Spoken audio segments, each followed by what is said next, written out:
Everyone, नमस्ते and welcome back. I hope आप सभी लोग बहुत अच्छे होंगे।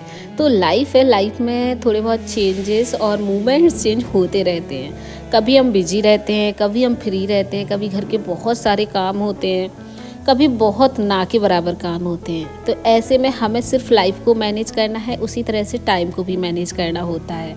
हालांकि मैं अभी कुछ दिन से बिजी थी, एक्चुअली घर में शादी थी सिस्टर इन लॉ की, तो वहाँ पर गई थी और वापस आई हूँ। तो आप देख सकते हैं घर में बहुत सारा सामान यहाँ से वहाँ हो जाता है। जब हम जाते हैं तो सोचते हैं कि क्लीनिंग करके जाएं, अच्छे से रख के जाएं, बट लास्ट मोमेंट पे थोड़े बहुत चीज़ें फैल जाती हैं और फिर वापस आते हैं, फिर तो कहना ही क्या।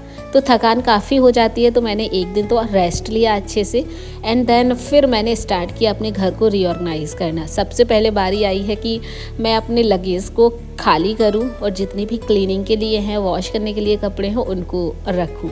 तो सबसे अच्छा यही है, पहले हम अच्छे जी भर के रेस्ट कर लें, उसके बाद ही घर के कामों को स्टार्ट करें करना। कुछ मुझे साड़ी वहाँ से मिली हैं तो वो अभी मैं रखूँगी और ब्लाउज़ वगैरह हटाऊँगी, उसको स्टिच करवाऊँगी। एंड देन जो मैंने पहनी थी वहाँ पर तो काफ़ी भारी साड़ी होती हैं, जिसकी वजह से वो बार बार धुली नहीं जा सकती। तो मैं सिर्फ सिंपल सा फोल्ड करके उसको वापस से रख दूँगी, क्योंकि वो एक एक दो घंटे के लिए ही पहनी जाती हैं और उसके बाद नहीं। और मैं क्योंकि ससुराल में गई थी तो मुझे वहाँ पर साड़ी ही वेयर करनी पड़ती है, तो सारी ही साड़ी गई थी इस बार, और शूट वगैरह या अदर्स कपड़े नहीं गए थे। तो सिर्फ साड़ियों को ऑर्गेनाइज़ करना था। दित्या के हस्बैंड के जितने की भी कपड़े निकले हैं ना, उनको धुलने के लिए रख दिया है। और कपड़े इतने ज़्यादा हो जाते हैं कि कुछ पूछो ही मत। शादी में जब हम जाते हैं तो क्यूट क्यूट सी फ्रॉक्स, गाउन्स, ये सब चीज़ें भी ले जानी पड़ती हैं, तो वो भी ले गई थी। और बच्चों के कपड़े अपने कपड़ों से काफ़ी हद तक अच्छे लगते हैं, तो ये भी नहीं धुलेंगी और इनको मैं वापस इसी तरह से रख दूँगी।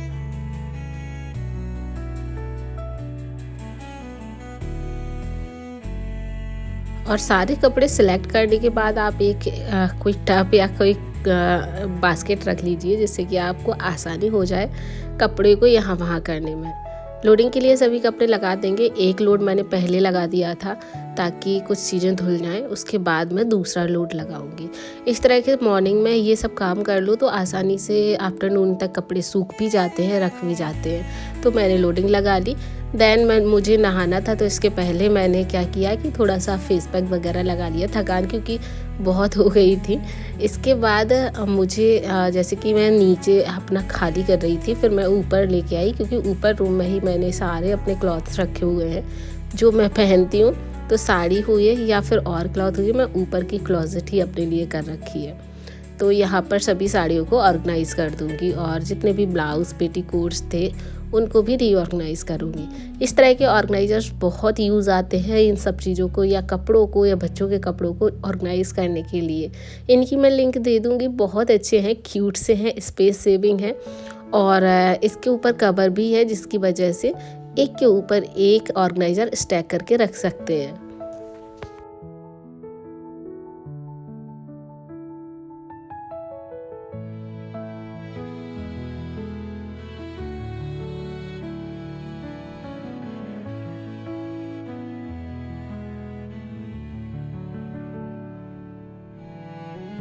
यहाँ पर क्योंकि मैं बहुत सारी साड़ियाँ या उससे रिलेटेड चीज़ें नहीं रखी हूँ, बट जितनी है उतनी मैं अच्छे से रख देती हूँ। और एक में मैंने सारे ब्लाउज और पेटीकोट्स रख दिए हैं ताकि वो एक ही जगह पर मिले, सभी के मैचिंग। और जितनी भी साड़ी है ना, उनको किट में ऑर्गेनाइज़ करती हूँ। तो जो भी साड़ी के साथ किट मिल जाती है उसको यूज़ कर लेती हूँ, या फिर आप एक साथ मंगा भी सकते हैं।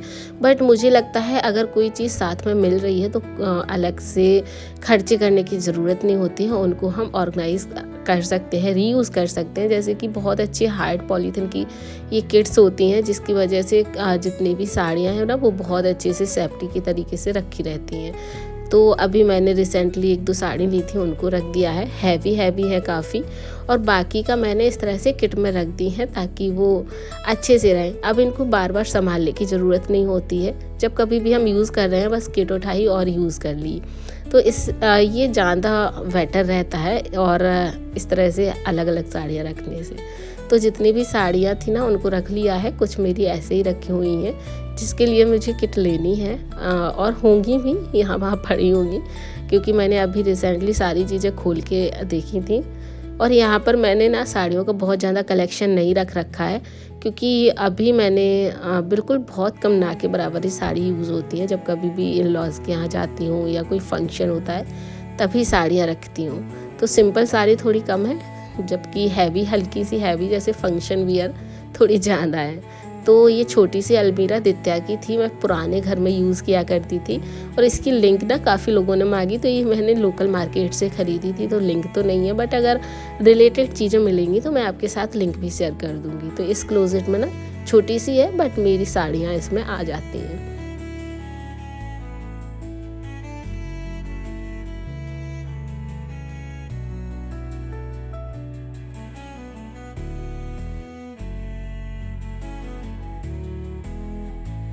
और बस क्या है, छोटी छोटी चीज़ों को ही साफ़ सफाई करनी पड़ती है। सोफ़े के कवर बिखर जाते हैं तो उनको क्लीन कर लीजिए।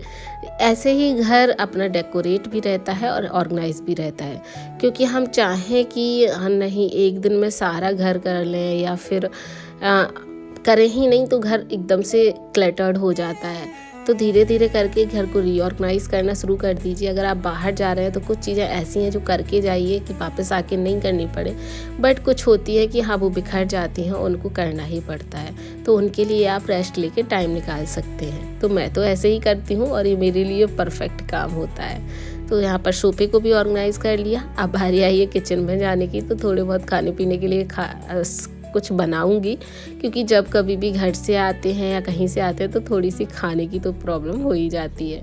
तो सभी सब्जियां वगैरह मंगाई हुई थी, उनको ऑर्गेनाइज़ किया। देन अभी थोड़े बहुत खाना मैं बनाऊंगी यहाँ पर, और ऐसे ही दिन निकलते हैं बाहर जाने के बाद आने में।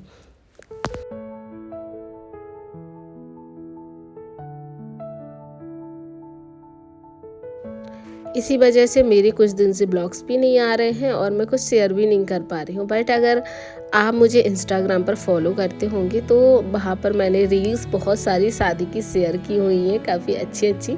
तो वहाँ पर जाकर आप फॉलो कर सकते हैं और वहाँ पर देख सकते हैं मेरी रियल लाइफ में क्या चल रहा है क्या नहीं, क्योंकि वहाँ पर थोड़े बहुत पोस्ट या फेसबुक पर शेयर करती ही रहती हूँ। बस भिंडी आना स्टार्ट हो गई है, तो आज मन हो रहा था कि भिंडी खाई जाए, क्योंकि जब कभी भी नई सब्जियां आती हैं तो उनको एक बार खाने का मन कर ही जाता है। क्योंकि सीजनेबल चीज़ें होती हैं ना, जो जब सीज़न पे ख़त्म हो जाती हैं फिर वो नहीं खाई जाती, बट एकदम से आती हैं तो अच्छी लगती हैं। और यही धीरे धीरे करके इतना बोरियत लगने लगेगी ना भिंडी से कि भिंडी खाने का मन ही नहीं करेगा।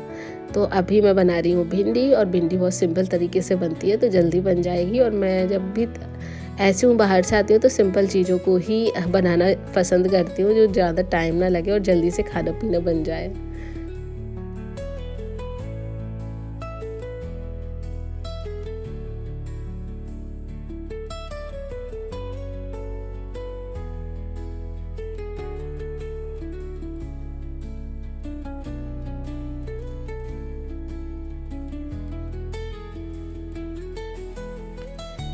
छोटी छोटी चीज़ों को मैंने वॉश करके रख दिया था। किचन टॉल्स थी वो मैं वॉश करके गई थी तो टंगी हुई थी, उनको निकाल के उनकी जगह पर अच्छे से रीऑर्गेनाइज कर दीजिए। छोटे छोटे से काम होते हैं बट वही हमारे घर को क्लटर फ्री रखते हैं और वही हमारे घर को ऑर्गेनाइज रखते हैं। जब कभी भी चीज़ें चाहिए होती हैं तो टाइम से मिल भी जाती हैं और अच्छे से ऑर्गेनाइज रहती हैं, तो घर में हो या किचन में हो काम करने का भी मन करता है।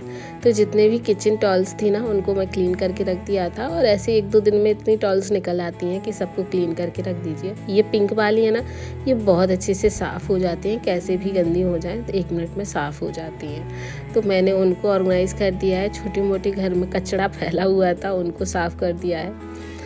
और यहाँ पर बस थोड़े बहुत फ्रूट्स रखे हुए थे जिनको मैं थोड़ा एंजॉय करूँगी, पीऊँगी, आराम से यहीं खड़े होके पी लेती हूँ। और ये देखिए ये भी अनऑर्गेनाइज हो गई है। फ़िलहाल अभी टाइम नहीं है तो इसको नहीं करूँगी ऑर्गेनाइज, और फिर किसी दिन देखूँगी इनको हटाकर और सभी टॉल्स को रीऑर्गेनाइज करूँगी।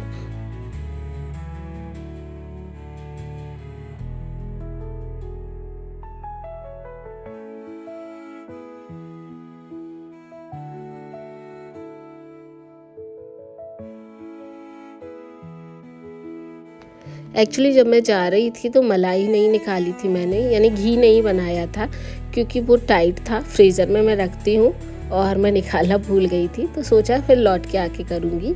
तो जो मलाई है ना वो मैंने मॉर्निंग में निकाल दी थी, इवनिंग तक वो थोड़ी सी मेल्ट हो जाती है, यानी फ्रीज़र से ठंडी होके गर्म हो जाती है।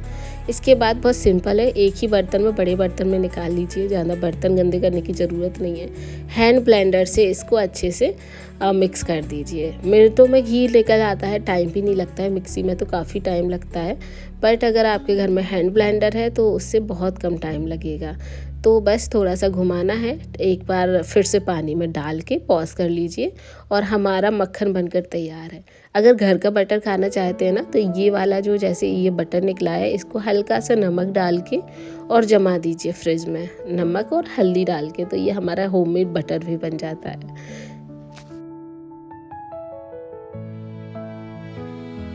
एक दो बार पानी में धुलने के बाद इसको मेल्ट कर लेंगे और ये बहुत जल्दी मेल्ट हो जाता है और जल्दी ही बन जाता है। उसके बाद जो हमारे पास मलाई का दूध बचा है ना, उसमें अपना घर का दूध डाल दीजिए जो हम लोग नॉर्मल यूज़ कर रहे हैं, और उसके बाद इसको उबाल लीजिए। अब होगा क्या कि इसमें थोड़ा सा, जैसे कि मैं इनको नहीं फेंकती हूँ, मुझे घर का पनीर अच्छा लगता है, मतलब बन जाता है ठीक ठाक सा पनीर, तो इसमें विनेगर या नींबू डाल दीजिए और ये हमारा बची हुई मलाई के दूध का पनीर बन जाएगा। तो इसको भी फेंकने की ज़रूरत नहीं है और पनीर काफ़ी अच्छा लगता है। बस इसमें आप घर का मतलब जो फ्रेश दूध है ना वो डाल दीजिए और हमारा पनीर भी बनकर तैयार है। तो छोटे छोटे से काम होते हैं, हो जाते हैं धीरे धीरे करके, हम बस सोचते हैं कि होगा कैसे, बट हो जाते हैं। और इसको भारी से बर्तन में दबाकर रख दिया है तो ये पनीर बन जाएगा और सेकंड डे हम इसको यूज़ कर सकते हैं।